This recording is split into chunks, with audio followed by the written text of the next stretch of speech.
أعوذ بالله من الشيطان الرجيم بسم الله الرحمن الرحيم رب اشرح لي صدري ويسر لي أمري واحلل عقدة من لساني يفقهوا قولي মহান আল্লাহ রাব্বুল আলামিনের নামে শুরু করছি আজকের লাইভ স্ট্রিম। লাইভ স্ট্রিমটাই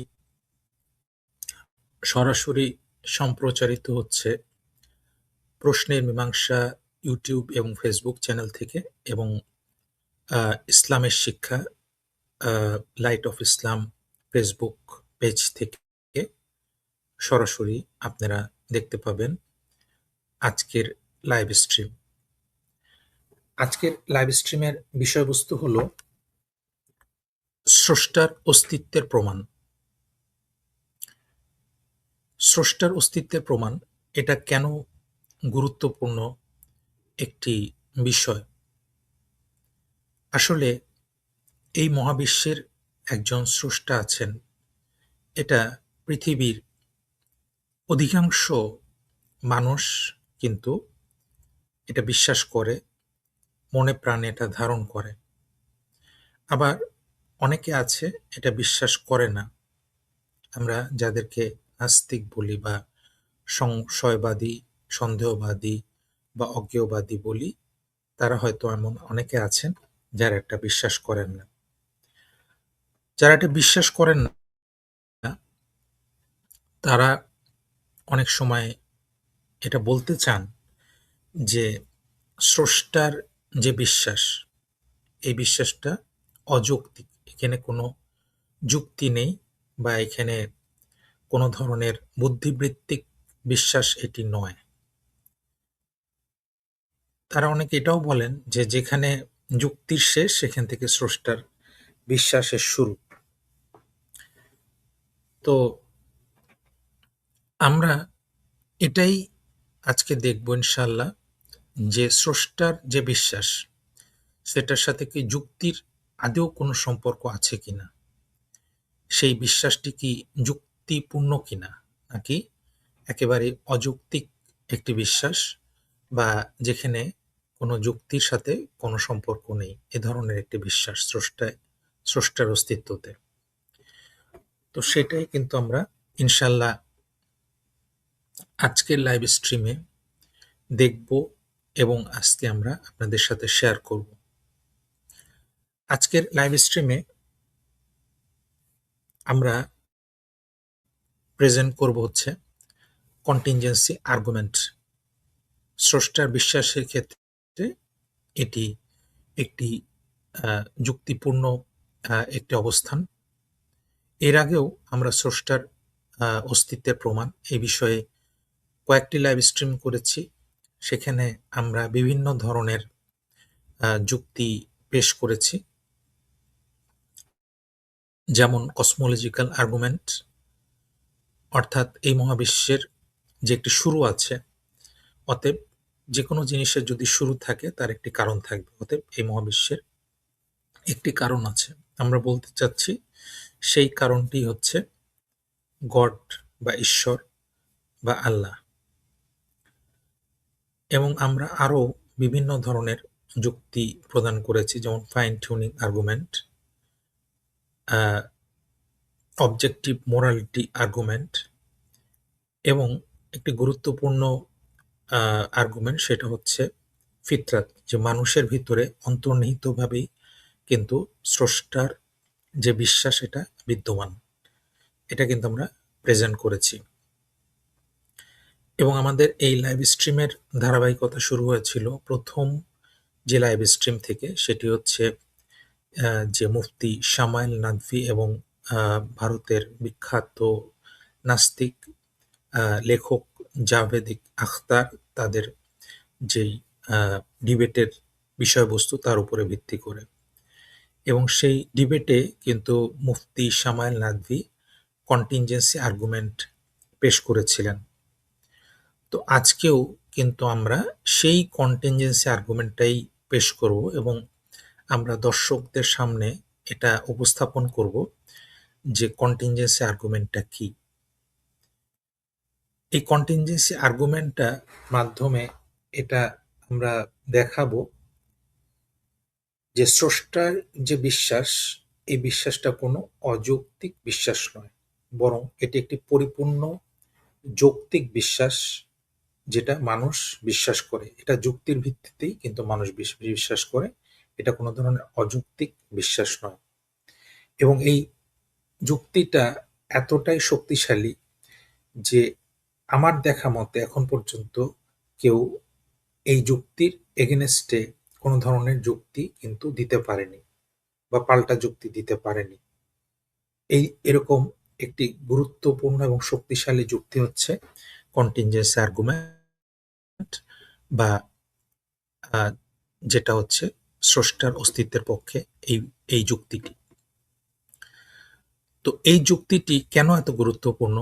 কারণ এই যুক্তির মাধ্যমে আমরা বুঝতে পারবো যে এই মহাবিশ্বের অবশ্যই একজন স্রষ্টা আছে, যাকে আমরা বলছি ওয়াজিবল ওজুদ, অর্থাৎ নেসেসারি বিং, যার অস্তিত্ব অবশ্যই থাকতে হবে, যার অস্তিত্ব না থাকলে কোনো কিছুর অস্তিত্ব থাকা সম্ভব না। এবং এটাই আমরা যুক্তির মাধ্যমে ইনশাল্লাহ আজকে প্রমাণ করব। এবং কেন, যখন আমরা এটা বলি যে আমরা একজন স্রষ্টা আল্লাহকে বিশ্বাস করি, তখন আল্লাহ বলতে আমরা কি বুঝি, তার বৈশিষ্ট্যগুলি কি, সেটাও কিন্তু আজকের এই প্রেজেন্টেশনের মাধ্যমে ইনশাল্লাহ বের হয়ে আসবে। তাহলে আমরা এই যুক্তিটা পেশ করব ইনশাল্লাহ, এবং এর সাথে সাথে দর্শকরা যদি আজকের টপিকের উপরে কেউ কোনো মন্তব্য করতে চান বা কোনো ধরনের প্রশ্ন করতে চান, তাহলে কিন্তু লাইভে যুক্ত হয়ে আপনারা প্রশ্ন করতে পারেন, কমেন্ট করতে পারেন। এবং ইনশাল্লাহ এই লাইভ স্ট্রিমটা গুরুত্বপূর্ণ একটা লাইভ স্ট্রিম, আপনারা দেখবেন, দেখার চেষ্টা করবেন।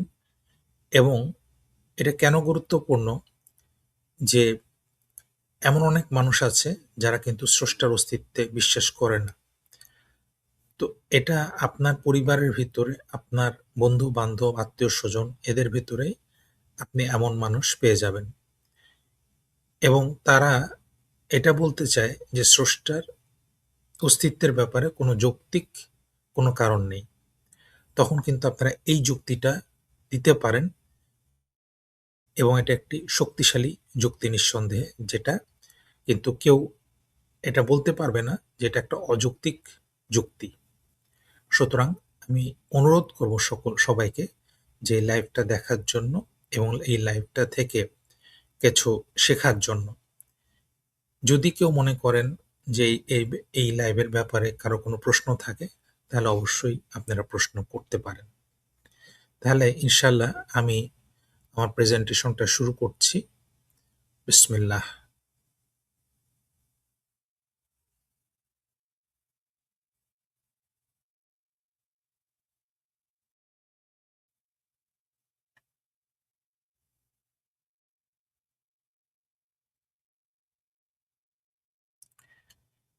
প্রথমে আমরা আজকে প্রমাণ করব যে স্রষ্টার অস্তিত্বের পক্ষে কি যুক্তি আছে।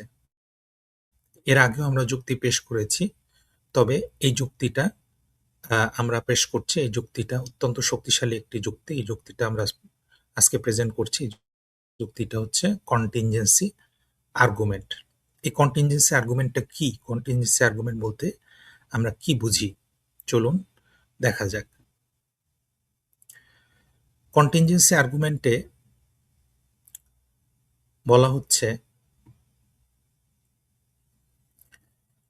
মহাবিশ্বের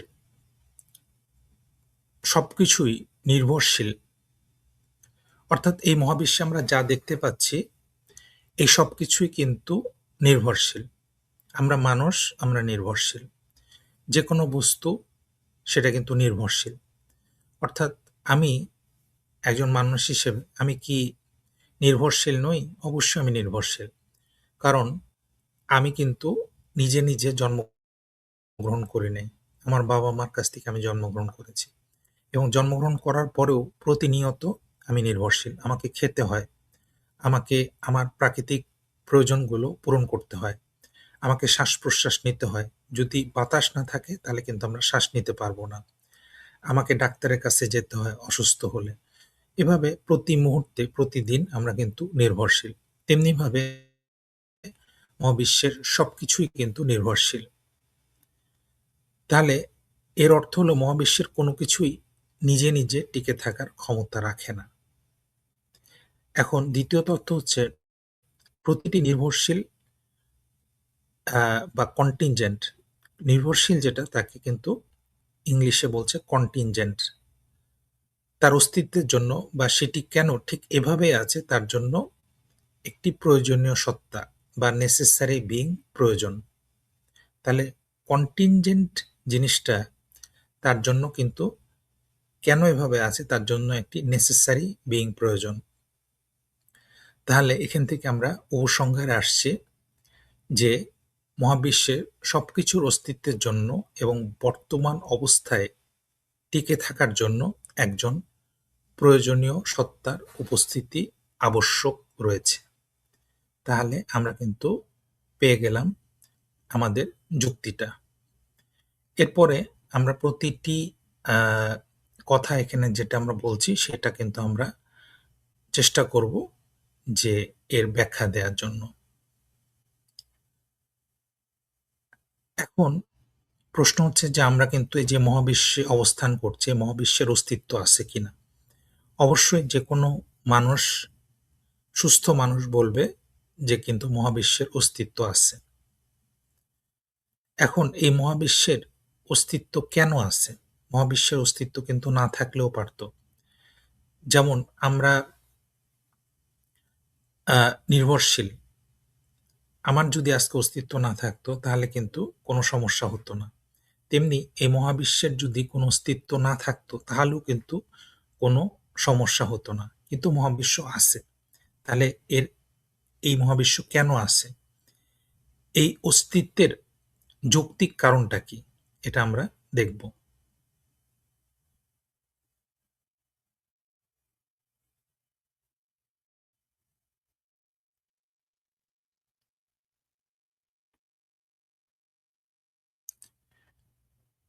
কোর কনসেপ্টটা হলো নির্ভরশীল বস্তু, একটা হচ্ছে নির্ভরশীল বস্তু বা কন্টিনজেন্ট বিইং, বা এটাকে বলা যেতে পারে পসিবল এক্সিস্টেন্স, বা বাংলায় বলা যেতে পারে সম্ভাবনাময় উপস্থিতি, সম্ভাবনাময় উপস্থিতি।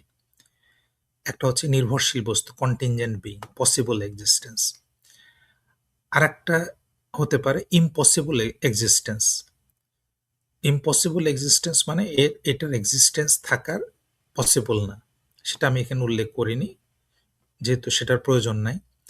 আরেকটি হচ্ছে প্রয়োজনীয় সত্তা বা নেসেসারি বিইং, যার উপস্থিতি অবশ্যই থাকতে হবে, যার উপস্থিতি না থাকলে কোনো কিছু অস্তিত্বে আসা সম্ভব না। তাহলে এই নির্ভরশীল বস্তু বা কন্টিনজেন্ট বিইং বা পসিবল এক্সিস্টেন্স বা সম্ভাবনাময় উপস্থিতি, সম্ভাবনাময় অস্তিত্ব, এটা কি? এটা হচ্ছে এমন একটা অস্তিত্ব যা সবসময় অন্যের অস্তিত্বের উপরে নির্ভর করে, যা কিন্তু নিজে নিজে অস্তিত্বশীল নয়, অন্যের অস্তিত্বের উপরে নির্ভরশীল। এরা চিরস্থায়ী নয়। যেমন মানুষ, পৃথিবী, নক্ষত্র, এগুলা কিন্তু চিরস্থায়ী নয়। এরা প্রত্যেকটি জিনিস আমরা মহাবিশ্বে যা দেখছি এটা কিন্তু অন্যের অস্তিত্বের উপরে নির্ভরশীল। আমরা কিন্তু নিজে নিজে আমরা অস্তিত্বশীল নই। অর্থাৎ আমাদের একটা সময় ছিল যখন আমরা অস্তিত্বশীল ছিলাম না, আমরা অস্তিত্বে আসছি। আবার একটা সময় আসবে যখন আমাদের কোনো অস্তিত্ব থাকবে না। অর্থাৎ আমরা নির্ভরশীল। এই মহাবিশ্বে আমরা এমন কিছু পাই না, এমন কিছু দেখি না যা কিন্তু নির্ভরশীল নয়। প্রত্যেকটি জিনিস হচ্ছে নির্ভরশীল। এটাকে আমরা বলছি কন্টিনজেন্ট বিইং বা পসিবল এক্সিস্টেন্স বা নির্ভরশীল বস্তু। আমরা যদি অস্তিত্বে না থাকতাম তাহলেও কিন্তু মহাবিশ্বে থাকতো। আর আমরা যে অস্তিত্ব আছি এটাও কোনো জরুরি না। আমরা যদি অস্তিত্বে না থাকি তাহলেও মহাবিশ্ব চলতে থাকবে।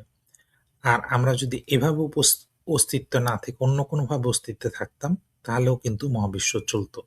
সুতরাং আমাদের থাকা বা না থাকায় কোনো যায় আসে না। এটা হচ্ছে নির্ভরশীল বস্তু বা কন্টিনজেন্ট বিইং, যেটা আরবিতে যাকে বলা হচ্ছে মুমকিন আল উজুদ, অর্থাৎ নির্ভরশীল বস্তু। আর আরেকটি হচ্ছে প্রয়োজনীয় সত্তা বা নেসেসারি বিইং, যার অস্তিত্ব নিজেই নিজের উপরে নির্ভরশীল, যে নিজেই নিজে অস্তিত্বশীল। যার অস্তিত্ব নেই এটা হওয়া অসম্ভব, যার অস্তিত্ব থাকতেই হবে। আর তা হচ্ছে ওয়াজিবুল ওজুদ, অর্থাৎ প্রয়োজনীয় সত্তা, নেসেসারি বিইং। আজকের প্রেজেন্টেশনে আমরা এই প্রয়োজনীয় সত্তা বা নেসেসারি বিইং তার উপস্থিতি যৌক্তিকভাবে ইনশাআল্লাহ প্রমাণ করব।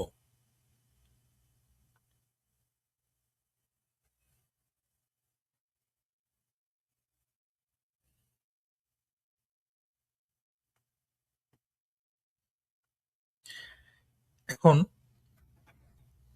দর্শনের ভাষায় একটি প্রিন্সিপাল আছে, সেটাকে বলা হচ্ছে পর্যাপ্ত কারণের নীতি বা প্রিন্সিপাল অফ সাফিসিয়েন্ট রিজন। এই নীতিটা হচ্ছে প্রত্যেকটি জিনিসের অস্তিত্বের পিছনে একটি সুনির্দিষ্ট ব্যাখ্যা বা কারণ থাকতে হবে।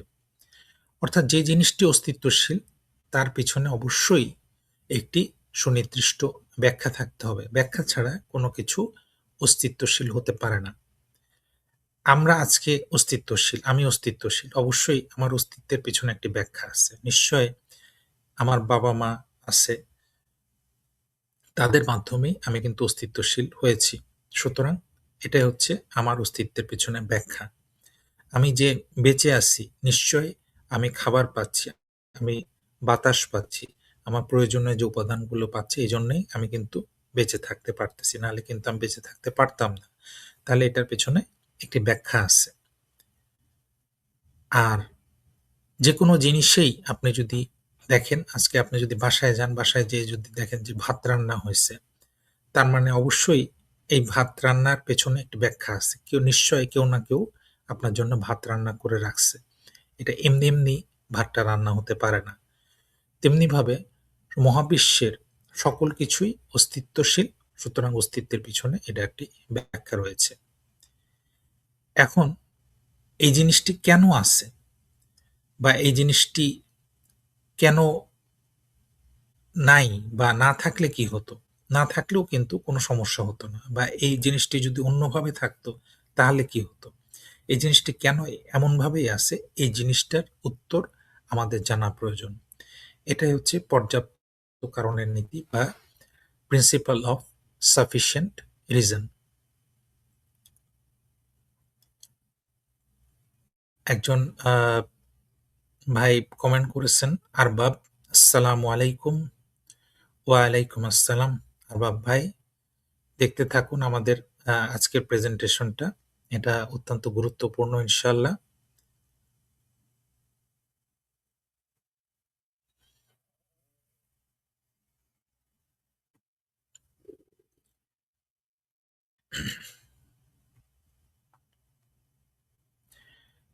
যুক্তির যৌক্তিক ধাপসমূহ কি কি? মহাবিশ্বের বিদ্যমান সবকিছুর একটি ব্যাখ্যা আছে, এবং এই মহাবিশ্বটা কি দিয়ে গঠিত? এই মহাবিশ্বটা আমরা যদি দেখি যে মহাবিশ্বের ভিতরে উপাদান কি কি আছে। উপাদান হচ্ছে একটি হচ্ছে স্থান আছে এই মহাবিশ্বে, একটা একটা একটা ল্যান্ড আছে, একটা স্থান আছে, একটা আকার আছে। অতএব এই মহাবিশ্বটা আমরা একটা স্থানের উপরে প্রতিষ্ঠিত, একটা কাল আছে, সময় আছে এবং পদার্থ আছে।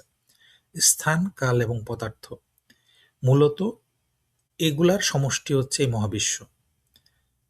সুতরাং এই মহাবিশ্বের যে কারণ, সেই কারণটা কিন্তু মহাবিশ্বের ভিতর থেকে হবে না, বরং এই মহাবিশ্বের বাইরে থেকে হতে হবে। মনে করেন একটা কম্পিউটার আপনি তৈরি করলেন। এখন কম্পিউটার যে তৈরি করেছে সে কিন্তু কম্পিউটারের ভিতরে থাকবে না, সে কিন্তু কম্পিউটারের বাইরেই থাকবে। সুতরাং এই মহাবিশ্বের যে স্রষ্টা, সে কিন্তু এই স্থান, কাল এবং পদার্থের বাইরে থেকে তিনি সৃষ্টি করেছেন, ভিতর থেকে না।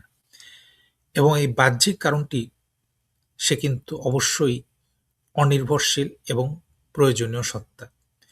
এবং এই বাহ্যিক কারণটি কিন্তু সেই অনির্ভরশীল এবং প্রয়োজনীয় সত্তা, যেটাকে আমরা বলছি নেসেসারি বিইং, যার অস্তিত্ব ছাড়া কিন্তু এই মহাবিশ্ব অস্তিত্বে আসতে পারত না।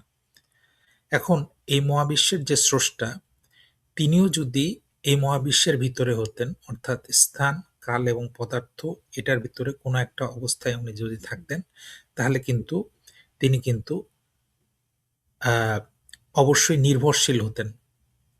কিন্তু তাকে কিন্তু নির্ভরশীল হওয়া চলবে না, তাকে অবশ্যই অনির্ভরশীল হতে হবে। সুতরাং যেহেতু সে অনির্ভরশীল, সেহেতু সে এই স্থান এবং কাল পদার্থ এর বাইরে। স্থান এবং কাল পদার্থ এই সবকিছুই হচ্ছে নির্ভরশীল সত্তা। সুতরাং স্রষ্টা হতে হবে অনির্ভরশীল এবং স্রষ্টা হতে হবে এই মহাবিশ্বের বাইরে এবং স্থান, কাল এবং পদার্থের বাইরে।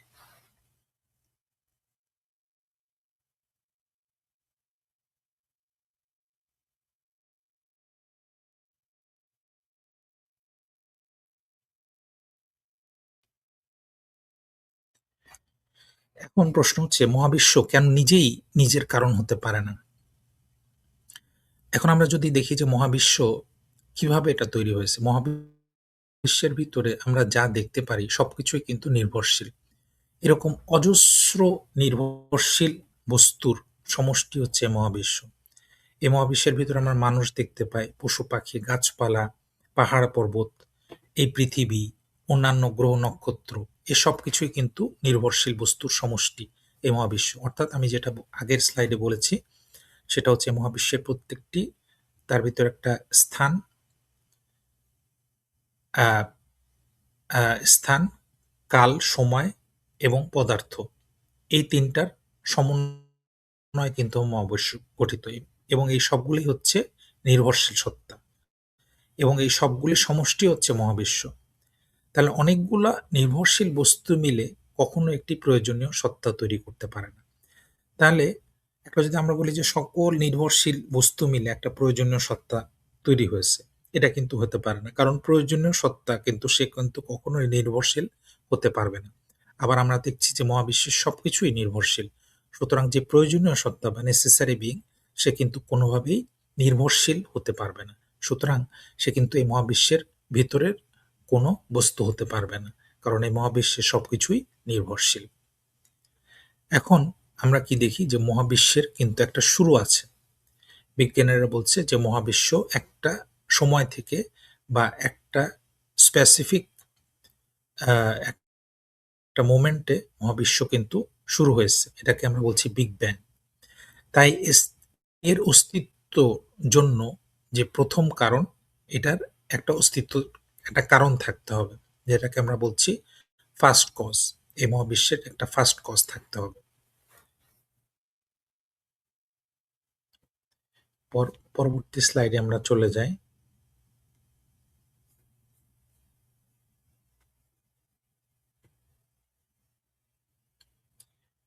এখন এই যে আমরা বলছি ফার্স্ট কজ বা আমরা বলছি নেসেসারি বিং, সেই নেসেসারি বিং এর বৈশিষ্ট্য কেমন হবে? তাহলে এই বৈশিষ্ট্যগুলো যখন আমরা জানব, তখন আমরা বুঝতে পারবো যে এই যে বৈশিষ্ট্য, এগুলো কিন্তু আমরা যুক্তির মাধ্যমে এই বৈশিষ্ট্যগুলো পেলাম।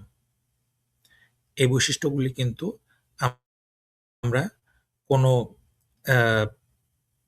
ধর্মীয় গ্রন্থ বা আসমানি কেতাব থেকে পাইনি, এটা কিন্তু আমরা যুক্তির মাধ্যমে পেলাম। অর্থাৎ এটা আমরা যখন আমাদের নিজস্ব যুক্তিকে ব্যবহার করছি, তখনই কিন্তু আমরা বুঝতে পারছি যে এই মহাবিশ্বের স্রষ্টার বৈশিষ্ট্যগুলি কেমন হবে, সেগুলোই কিন্তু আমরা তুলে ধরছি। এবং এই বৈশিষ্ট্যগুলোর সাথে আমরা মেলাবো যে আমরা যেই আল্লাহকে বিশ্বাস করি বা গডে বিশ্বাস করি, তার বৈশিষ্ট্য এবং আমাদের যুক্তির মাধ্যমে যে বৈশিষ্ট্যগুলো আমরা পেলাম, তার ভিতরে কতখানি সামঞ্জস্য রয়েছে, এটা আমরা দেখব। চলুন এই স্লাইডটা আমরা পর্যালোচনা করি, যেখানে স্রষ্টার বৈশিষ্ট্য আমরা দেখতে পাচ্ছি যুক্তি অনুযায়ী যে অবশ্যই এই মহাবিশ্বের স্রষ্টাকে হতে হবে নন ম্যাটেরিয়াল, অর্থাৎ ম্যাটেরিয়াল হওয়া চলবে না, পদার্থের সীমাবদ্ধতার ঊর্ধ্বে হতে হবে তাকে। কারণ আমরা জানি অলরেডি যে পদার্থ কি? পদার্থ হচ্ছে কিন্তু কন্টিনজেন্ট, অর্থাৎ নির্ভরশীল, এবং যে স্রষ্টা সে কিন্তু অনির্ভরশীল। সে কিন্তু নেসেসারি বিং, সে কারোর উপরে নির্ভরশীল নয়। সুতরাং এই পদার্থের ঊর্ধ্বে তাকে অবস্থান করতে হবে। সে কিন্তু পদার্থের ভিতরে অবস্থান করতে পারবে না। কালজয়ী, টাইমলেস, অর্থাৎ সময়ের ঊর্ধ্বে হতে হবে মহাবিশ্বের যে স্রষ্টাকে। কারণ সময় কিন্তু স্রষ্টাই সৃষ্টি করেছেন। তাহলে যিনি সৃষ্টি করেছেন তিনি কিন্তু এই সৃষ্টির ভেতরে থাকবেন না, সময়ের ভেতরে থাকবেন না। তিনি সময়ের ঊর্ধ্বে থাকবেন।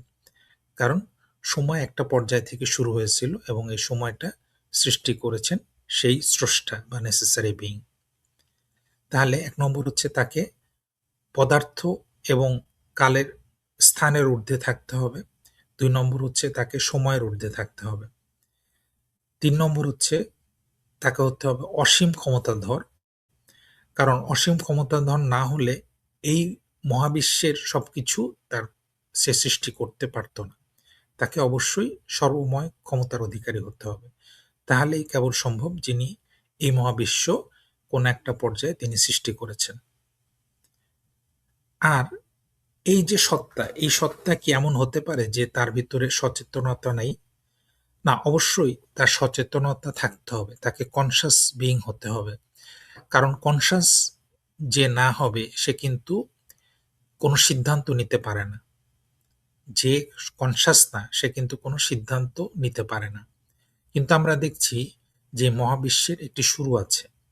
সুতরাং এই যে নেসেসারি বিইং সে সময়ের কোনো একটা পর্যায়ে বা একটা পর্যায়ে সে কিন্তু এই সময়টা সৃষ্টি করেছে এবং এই স্থান, কাল, পদার্থ, এই মহাবিশ্ব কিন্তু সে সৃষ্টি করার সিদ্ধান্ত নিয়েছে একটা বিশেষ মোমেন্টে। তো এটাতেই প্রমাণ করে যে তার সচেতনতা রয়েছে এবং তার ইচ্ছাশক্তি রয়েছে, উইল রয়েছে। নাহলে কিন্তু সে সৃষ্টি করতে পারত না। তাহলে তিনি একটা সচেতন সত্তা এবং তার ভিতরে উইল আছে বা ইচ্ছাশক্তি রয়েছে। তাহলে এখান থেকে আমরা বুঝতে পারলাম যে এই মহাবিশ্বের যে স্রষ্টা তার এই বৈশিষ্ট্যগুলি অবশ্যই থাকতে হবে।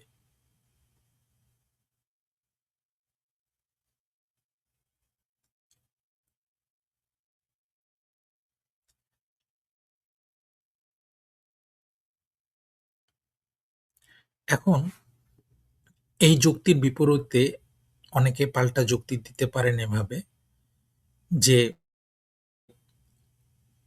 ট্যাক্সিক্যাব আপত্তি যাকে বলা হয়, কেন মহাবিশ্বের ক্ষেত্রে কারণ খুঁজতে হবে? এটি এমনি এমনি থাকতে পারে না? না, কারণ খুঁজতে হবে এই কারণেই যে যেকোনো জিনিস যা অস্তিত্বশীল তার পিছনে একটি ব্যাখ্যা থাকতে হবে। ব্যাখ্যা ছাড়া কোনো একটি জিনিস অস্তিত্বে আসতে পারে না। এজন্য আমাদেরকে কারণ খুঁজতে হবে। আরেকটা বলছে যে অনন্ত প্রবাহ বা ইনফিনিট রিগ্রেস।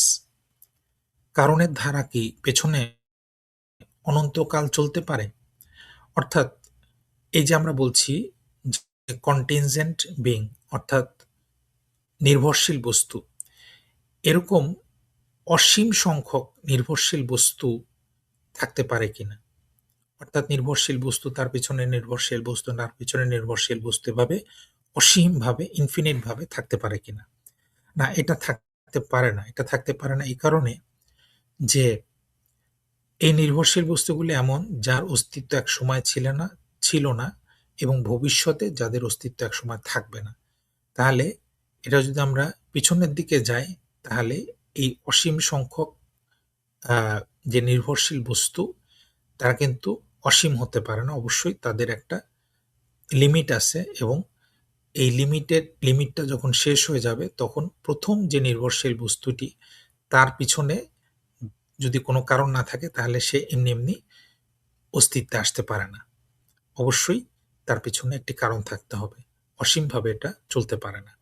কারণ হচ্ছে এটাই যে তার একটা নির্ভরশীল বস্তুর পিছনে অবশ্যই আরেকটি কারণ থাকতে হবে। মহাবিশ্বে কি নিজেই কি প্রয়োজনীয় সত্তা হতে পারে কিনা? মহাবিশ্ব কি নিজেই এই প্রয়োজনীয় সত্তা হতে পারে কিনা? না, মহাবিশ্ব কিন্তু এই প্রয়োজনীয় সত্তা বা নেসেসারি বিইং হতে পারে না। এই কারণে যে মহাবিশ্বর সবকিছুই কিন্তু ওই কন্টিনজেন্ট বিইং বা আ নেসেসারি বিইং বা আ যেটা হচ্ছে যে নির্ভরশীল বস্তুর উপরে নির্ভরশীল। সুতরাং এই অজস্র নির্ভরশীল বস্তু মিলে একটি নেসেসারি বিইং হতে পারে না। কারণ ওই নেসেসারি বিইং যেটা হবে সেটাও কিন্তু এই কন্টিনজেন্ট বিইং এর উপরে নির্ভরশীল হবে। এ কারণে কিন্তু এটা হতে পারে না।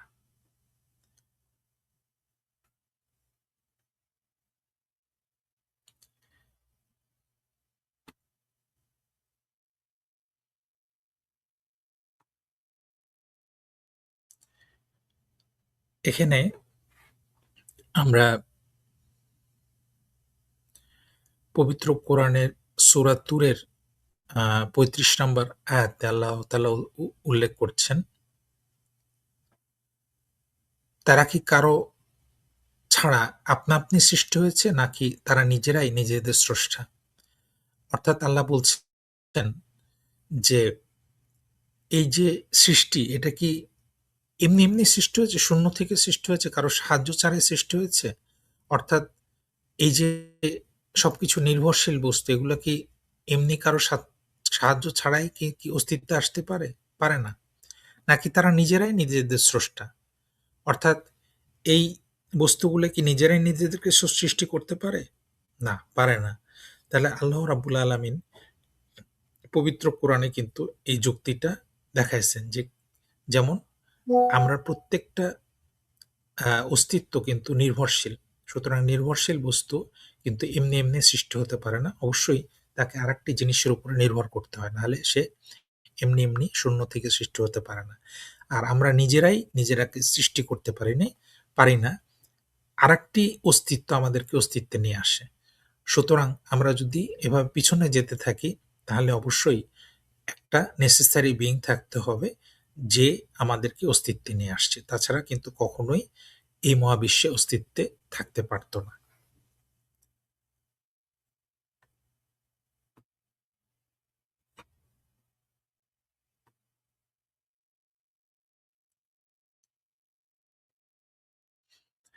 পর্যাপ্ত কারণের নীতি বা প্রিন্সিপাল অফ সাফিসিয়েন্ট রিজন। মহাবিশ্বে বিদ্যমান প্রতিটি জিনিসের অস্তিত্বের পিছনে একটি যৌক্তিক ব্যাখ্যা বা কারণ থাকতে হবে। ব্যাখ্যার ধরন বাহ্যিক কারণ, বস্তুটি অন্য কিছুর মাধ্যমে সৃষ্টি হয়েছে, যেমন আসবাবপত্র। নিজস্ব প্রকৃতি, বস্তুটি অস্তিত্বশীল থাকতে বাধ্য, নেসেসারি নেচার। এবং যুক্তি, কোনো কিছুই অকারণে বা হুট করে শূন্য থেকে আসতে পারে না। তাহলে কোরআনের যে এখানে আর্গুমেন্ট সেটাই কিন্তু আমরা বলছি যে কোনো কিছু অকারণে বা শূন্য থেকে আসতে পারে না। অবশ্যই তার এই কারণের পিছনে একটা যৌক্তিক কারণ থাকতে হবে।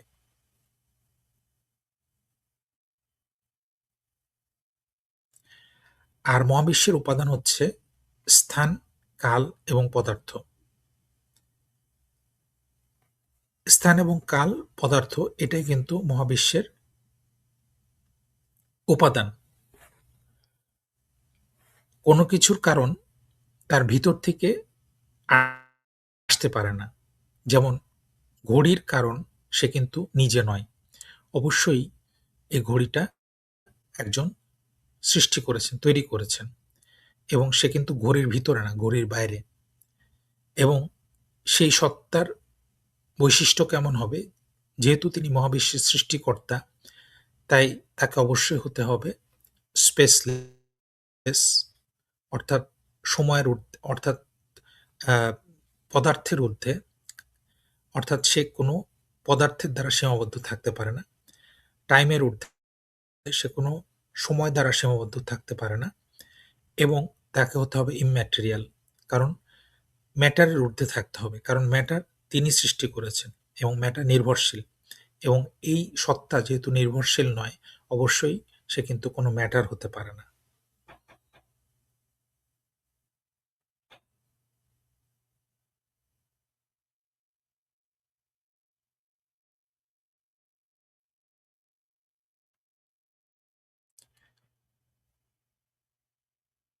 এই স্রষ্টা আমরা এই স্রষ্টা বা আল্লাহকে বলছি একজন পার্সোনাল বিইং। পার্সোনাল বিইং কেন বলছি? পার্সোনাল বিইং কথাটার অর্থ হচ্ছে যে এই স্রষ্টা আমাদেরকে সৃষ্টি করেছেন এবং তিনি জানেন যে তিনি আমাদেরকে সৃষ্টি করেছেন। তিনি এমন না যে আমাদেরকে সৃষ্টি করে তিনি আমাদের আর কোনো খোঁজখবর নিচ্ছেন না। তিনি জানেন যে আমাদেরকে তিনি সৃষ্টি করেছেন এবং তিনি আমাদের প্রতি নজর রাখছেন। আমরা কি করি না করি তিনি সবকিছু জানেন এবং তিনি আমাদের জন্য পথনির্দেশ পাঠান যে আমরা কিভাবে আমাদের চলতে হবে এবং মৃত্যুর পরেও কিন্তু তার কাছে আমাদের ফিরে যেতে হবে এবং তার কাছে কিন্তু আমাদের জবাবদিহি করতে হবে। এই সত্তা। এখন সমস্যা হচ্ছে যদি এই কারণটি কেউ বলছেন যে এই যে নেসেসারি বিং এটা একটা প্রাকৃতিক নিয়ম। বলছে প্রকৃতির নিয়মে সবকিছু হচ্ছে।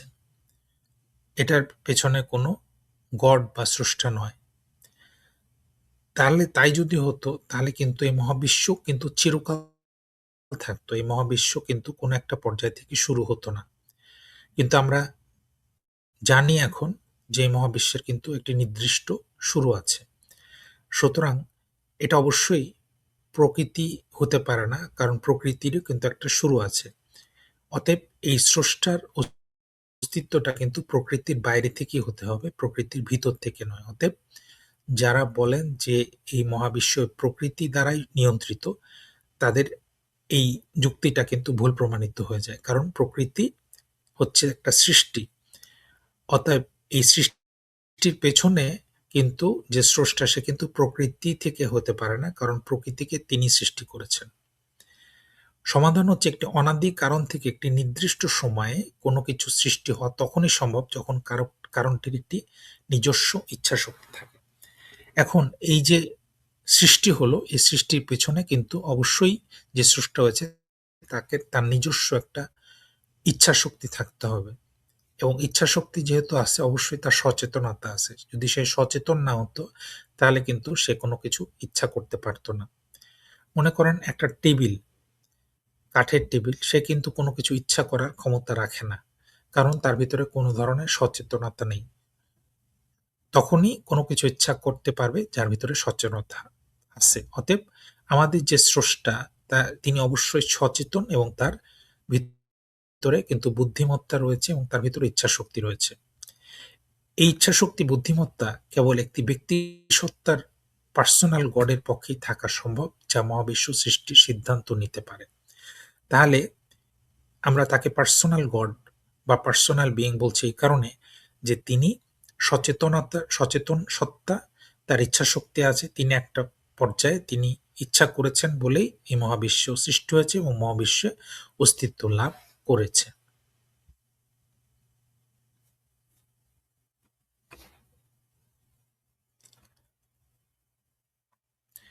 এরপরে আমরা নিয়ে আসছি প্রখ্যাত মুসলিম দার্শনিক, ইসলামিক চিন্তাবিদ এবং চিকিৎসক ইবনে সিনার যুক্তি। আমাদের মুসলিমদের ভিতরে যে অনেক বড় বড় মানের মনীষী ছিল এটা কিন্তু আমরা অনেকেই জানি না, যেটা কিন্তু আমাদের জানা প্রয়োজন। তাদের জীবনগুলো আমাদের জানা প্রয়োজন। ইবনে সিনা এমন একজন ব্যক্তি ছিলেন যিনি চিকিৎসা বিজ্ঞানের শুধু একজন চিকিৎসক ছিলেন না, তিনি চিকিৎসা বিজ্ঞানের একজন পায়োনিয়ার ছিলেন। তার মাধ্যমে অনেক চিকিৎসা পদ্ধতি আবিষ্কৃত হয়েছে এবং তার গ্রন্থ ইউরোপে বিভিন্ন মেডিকেল কলেজ, বিশ্ববিদ্যালয় ৬০০ বছর পর্যন্ত সেটা কিন্তু টেক্সট বুক হিসেবে ব্যবহার করা হয়েছে। তাদের মূল পড়াশোনার ক্ষেত্রে ইবনে সিনার চিকিৎসা ব্যবস্থা এটা কিন্তু তাদের ছিল এবং আজকেও তারা কিন্তু আজকের দিনের মডার্ন যে চিকিৎসা বিজ্ঞান, সেই চিকিৎসা বিজ্ঞানের পিছনে তার কিন্তু অনেক অবদান রয়েছে। এবং এর পাশাপাশি ইবনে সিনা ছিলেন একজন ইসলামিক দার্শনিক, চিন্তাবিদ এবং একজন গভীর চিন্তার মানুষ, এবং তার তার যে ঈশ্বরের অস্তিত্বের ব্যাপারে তার যে গবেষণা, এটাই কিন্তু তা প্রমাণ করে। দেখুন ইবনে সিনা কি বলছেন। ইবনে সিনা ইতিহাসের একজন প্রভাবশালী দার্শনিক। মূল ভিত্তি হচ্ছে তার যুক্তিটি মূলত নির্ভরশীলতা এবং কন্টিনজেন্সি, প্রয়োজনীয় সত্তা, এই দুটি ধারণার উপরে ভিত্তি করে প্রতিষ্ঠিত। তিনিও কিন্তু এই কন্টিনজেন্সি আর্গুমেন্টের ব্যাপারে আরো অনেক গবেষণা করেছেন। এবং ঈশ্বরের সংজ্ঞা, ইবনে সিনার মতে ঈশ্বর হলেন ওয়াজিব আল ওজুদ বা অপরিহার্য সত্তা বা নেসেসারি এক্সিস্টেন্স, যেটা আমরা আগেই বলেছি।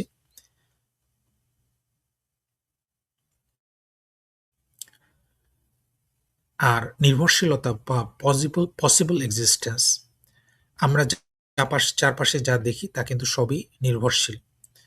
অর্থাৎ এটি অস্তিত্বশীল হতেও পারে, আবার নাও হতে পারে। আজকে আমার যদি অস্তিত্ব থাকে তাহলে আমি আছি, কিন্তু অস্তিত্ব যদি নাও থাকে তাহলে কোনো সমস্যা নাই। এই মহাবিশ্ব কিন্তু এটার জন্য কোনো প্রবলেম নাই।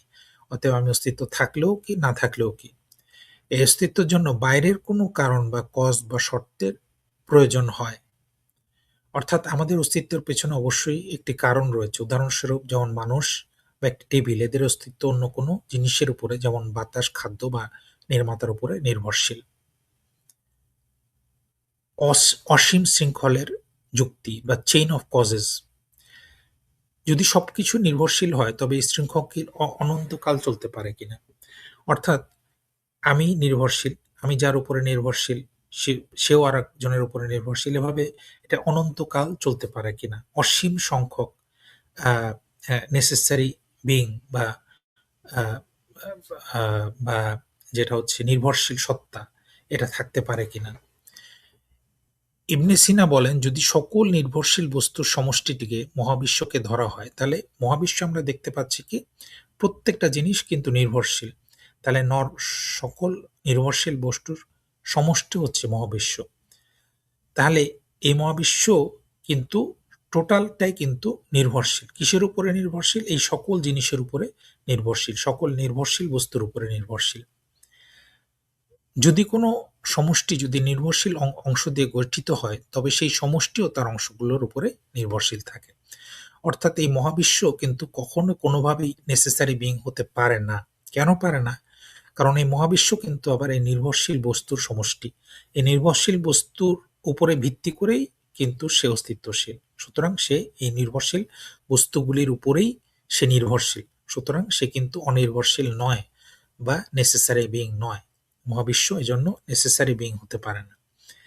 এই শৃঙ্খল শেষ করার জন্য এমন একটি কারণ থাকা আবশ্যক যা নিজে কারোর উপরে নির্ভরশীল নয়, অর্থাৎ একটি অপরিহার্য সত্তা। সুতরাং এই মহাবিশ্বের কারণটা অবশ্যই কিন্তু একটি অনির্ভরশীল সত্তা হতে হবে, এবং সেই হচ্ছে ওয়াজিবুল উজুদ।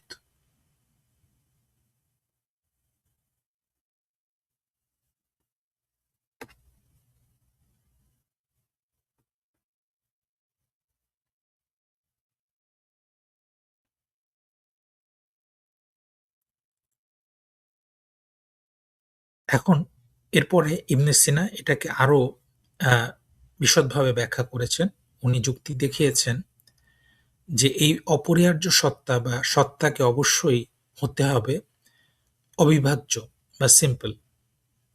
এটি কোনো অংশ দিয়ে গঠিত হতে পারবে না, কারণ আহ, তবে তিনি সেই অংশের উপরে নির্ভরশীল হয়ে পড়বেন। অর্থাৎ এই যে সত্তা, অপরিহার্য সত্তা, তিনি কেমন হবেন? তাকে কিন্তু কোনো অংশের উপরে সে নির্ভরশীল হতে পারবে না, তার কোনো অংশ থাকতে পারবে না। তার কোনো অংশের উপরে সে কিন্তু নির্ভরশীল হতে পারবে না, কারণ তার সংজ্ঞাটাই হচ্ছে সে অনির্ভরশীল। তার যদি কোনো অংশ থাকে তাহলে কিন্তু সে নির্ভরশীল হতে পারে না। দেখেন আমরাও কিন্তু এটা বিশ্বাস করি। আমরা বিশ্বাস করি আল্লাহ এক এবং অদ্বিতীয়। আল্লাহ কারোর উপরে নির্ভরশীল নয়। আল্লাহ তাআলা কুল হু আল্লাহু আহাদ আল্লাহুস সামাদ, আল্লাহ তাআলা কারোর উপরে নির্ভরশীল নয়। এবং তিনি কিন্তু অভূত এবং কালজয়ী। তিনি কিন্তু সময় এবং টাইমের ঊর্ধ্বে, টাইম এবং ম্যাটারের ঊর্ধ্বে, তিনি স্থান এবং সময়ের ঊর্ধ্বে, কারণ এগুলো নির্ভরশীল বা সৃষ্ট। স্থান এবং সময় ২ টাই কিন্তু নির্ভরশীল। সুতরাং তিনি নির্ভর, এগুলার ঊর্ধ্বে তাকে থাকতে হবে। তাকে এক হতে হবে, ওয়ান হতে হবে, অদ্বিতীয় হতে হবে, এক এবং অদ্বিতীয় হতে হবে। যৌক্তিকভাবেই। কারণ যৌক্তিকভাবে একজন অপরিহার্য সত্তা থাকতে পারেন। যদি এখন কথা হচ্ছে, অনেকে বিশ্বাস করেন কেন একের অধিক গড থাকতে পারবে না? যদি ২ জন গড থাকতো বা ৩ জন গড থাকতো বা লক্ষ, লক্ষ গড থাকতো, তাহলে অবশ্যই তাদের ভিতরে পার্থক্য থাকতে হতো। নাহলে আমি কিন্তু কোনো পার্থক্য না থাকলে কিন্তু আমি তাকে ২ জন বলতে পারব না।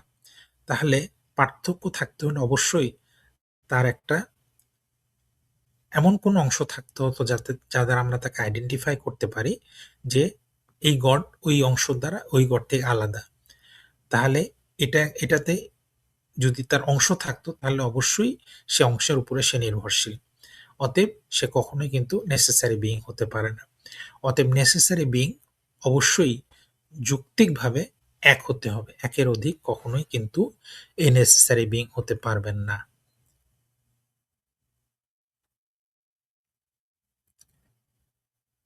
তাহলে আমরা উপসংহারে চলে আসলাম। যুক্তিটি প্রমাণ করে যে মহাবিশ্বের সকল সম্ভাব্য বস্তুর পিছনে অবশ্যই এমন একটি কারণ থাকতে হবে যার অস্তিত্ব তার নিজস্ব প্রকৃতির কারণেই আবশ্যক। অর্থাৎ সে নিজেই নিজের কারণেই সে অস্তিত্বশীল। সে অন্য কারোর উপরে নির্ভরশীল নয়। ইবনে সিনার মতে এই অপরিহার্য সত্তাই হলেন ঈশ্বর, যিনি মহাবিশ্বের সকল কারণের আদি উৎস। আমরা বলছি আল্লাহ, তিনি হচ্ছেন আল্লাহ। এখন আমরা পবিত্র কোরআনের কয়েকটা আয়াত আমরা দেখব। এখানে সূরা ইখলাসের ১ম আয়াতে আল্লাহ তাআলা বলছেন, কুল হু আল্লাহু আহাদ, বলে দাও আল্লাহ হচ্ছে সব দিক থেকে এক। আল্লাহ এক, আল্লাহ এক এবং অদ্বিতীয়। আমরা যেটা যৌক্তিকভাবে প্রমাণ করলাম যে এই নেসেসারি বিইং কে অবশ্যই এক এবং অদ্বিতীয় হতে হবে। কোনোভাবেই সে ২ হতে পারবে না, ৩ হতে পারবে না বা একাধিক হতে পারবে না। আল্লাহুস সামাদ, আল্লাহ এমন যে সকলেই তার মুখাপেক্ষী, তিনি কারোর উপরে মুখাপেক্ষী নন। অর্থাৎ সকল কিছু তার উপরে নির্ভরশীল। এভরিথিং ইজ কন্টিনজেন্ট আপন হিম। সবাই তার উপরে নির্ভরশীল। কিন্তু তিনি কারোর উপরে নির্ভরশীল নন। তিনি হচ্ছে ওয়াজিবুল উজুদ, অর্থাৎ তিনি হচ্ছে নেসেসারি বিইং। তিনি কারোর উপরে নির্ভরশীল নন। সূরা আ যেটা আমরা আয়াতুল কুরসির আমরা ১ম এ যদি যাই, সেখানে আমরা দেখতে পাই আল্লাহ বলছেন যে আল্লাহু লা ইলাহা ইল্লাহু আল হাইয়ুল কাইয়্যুম। আল্লাহ ছাড়া কোনো উপাস্য নাই, তিনি জীবিত এবং তিনি সবকিছুর ধারক।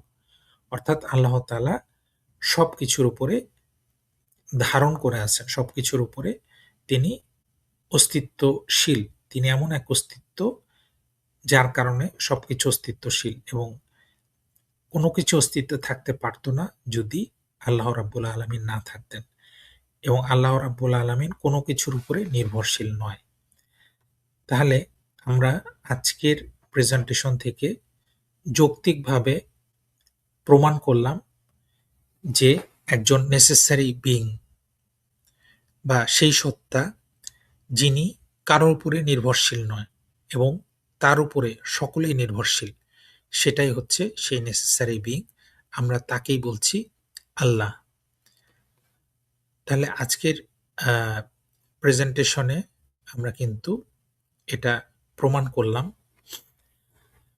যে যৌক্তিকভাবেই আমরা দেখতে পাচ্ছি যে এমন একজন অস্তিত্বশীল রয়েছেন, নেসেসারি বিইং রয়েছেন, যার কারণে এই মহাবিশ্ব অস্তিত্বশীল, আমরা অস্তিত্বশীল, সবকিছু অস্তিত্বশীল, এবং তিনি হচ্ছেন কুল হু আল্লাহু আহাদ, তিনি এক এবং অদ্বিতীয়, এবং আল্লাহুস সামাদ, অর্থাৎ তিনি কারোর উপরে নির্ভরশীল নন। আমরা সকলেই, সকল মানুষ সবাই শুধুমাত্র আল্লাহর উপরে নির্ভরশীল। এটা কিন্তু আমরা আজকে যুক্তির মাধ্যমে দেখিয়ে দিলাম, এবং এই যুক্তি কিন্তু পেশ করেছিলেন মুফতি শামাইল নাদভী, প্রখ্যাত নাস্তিক, জাভেদ আখতারের বিরুদ্ধে, কিন্তু সেও কিন্তু কোনো উত্তর দিতে পারেনি।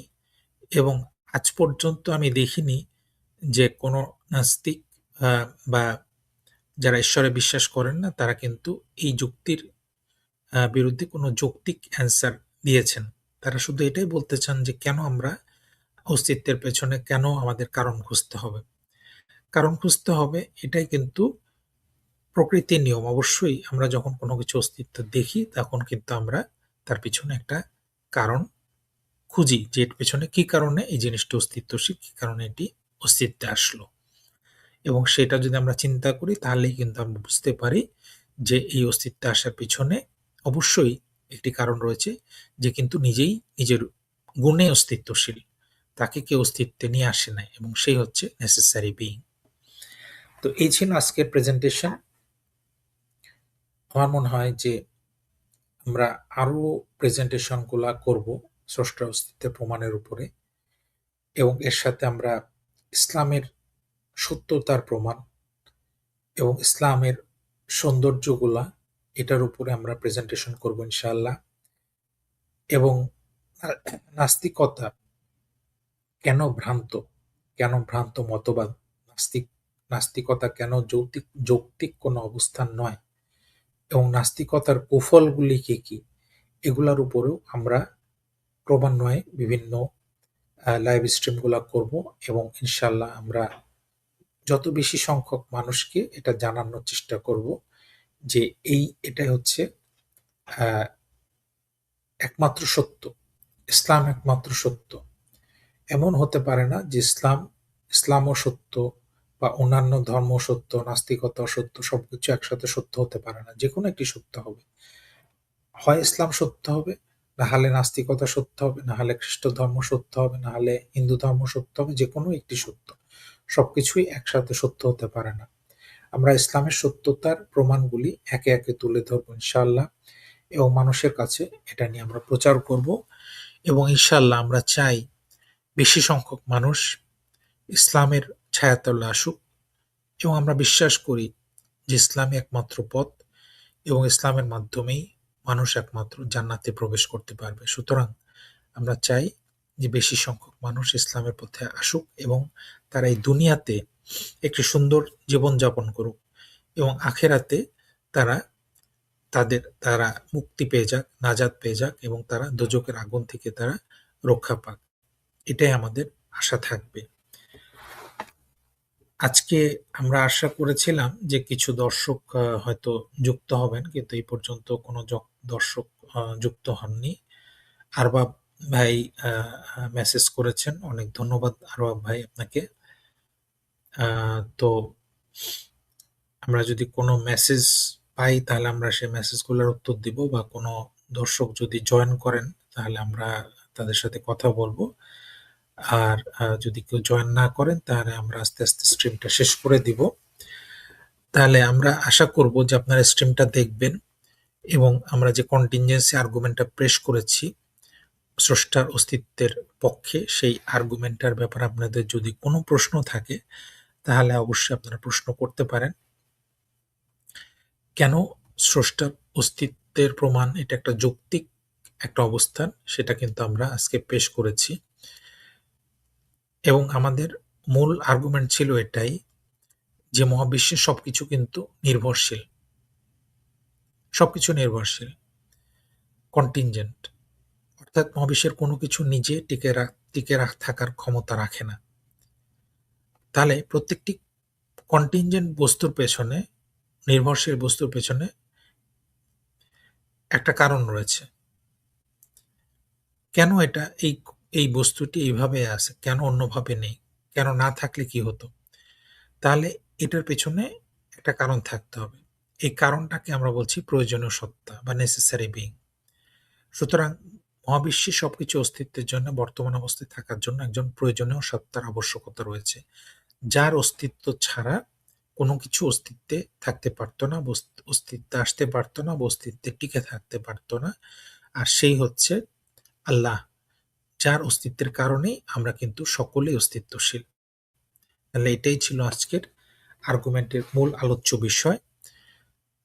আমরা চাবো যে কোনো কেউ যদি যুক্ত হতে চান, প্রশ্ন করতে চান, তাহলে অবশ্যই আপনারা প্রশ্ন করুন। আপনারা আমাদের সাথে আলোচনা করতে পারেন।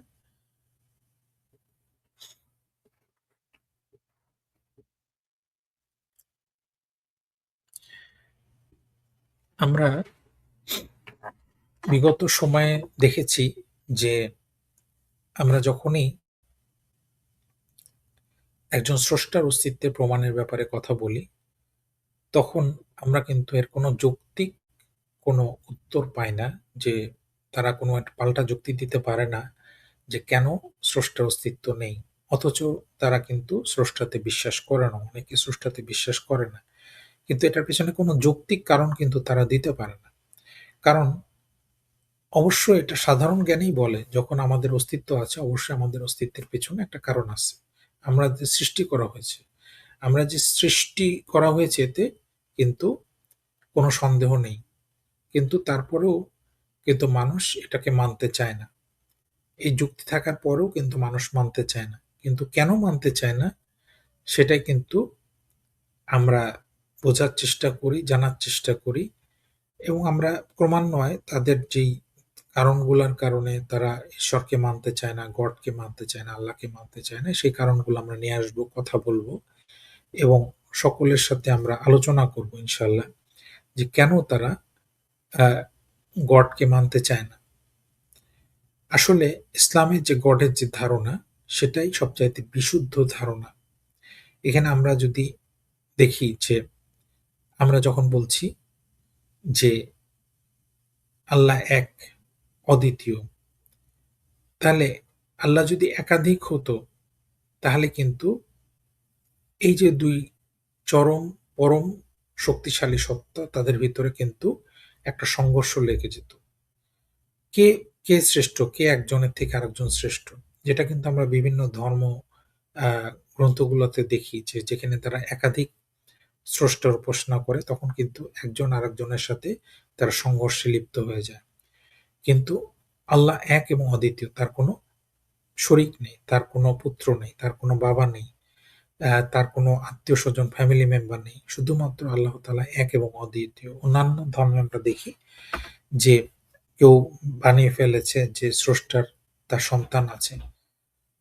সে কোথা থেকে আসছে, এভাবে আমরা দেখতে পাই। কিন্তু ইসলামে এ ধরনের কিছুই নেই।